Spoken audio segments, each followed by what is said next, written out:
ប់ម៉ែ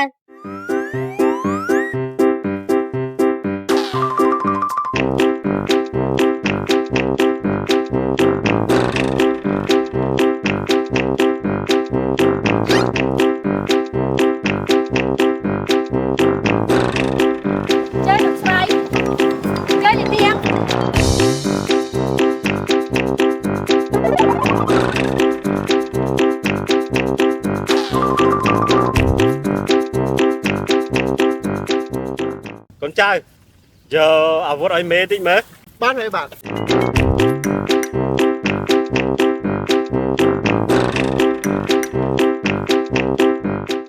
នេះជាប់មេ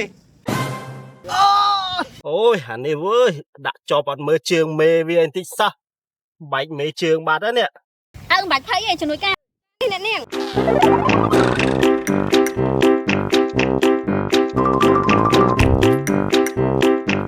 ពុកកុំភ័យស្ប្រាយបានបាត់ការជិះចាប់ម៉ាក់កសិករនេះអាចជួយពុកបានគ្រាន់តែបាញ់ភ្លាមពុកនឹងធូរភាសាភ្លាមអញ្ចឹងកូនឯងបាញ់ឲ្យពុកបន្តិចចុះឈឺជើងដល់នេះចាពុក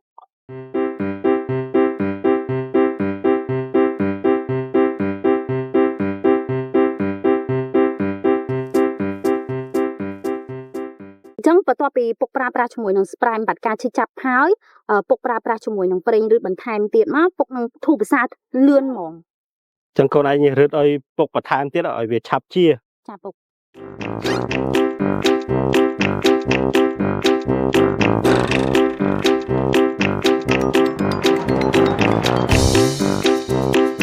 តែកូនចៅដើរលឿនជាងមេមែនមេឈឺជើងហ្មងហេអង្គរៈបាំងឆាត់នៅធ្វើអីដល់ពុកដើរមកដូចលែងឈឺជើងដូចស្រួលបួនតាំងពីលាបថ្នាំហ្នឹងហើយថ្នាំប្រេងរិតស្ប្រាយប្របាត់ការជិះចាប់ហ្នឹងទិញនៅណាចេះកូន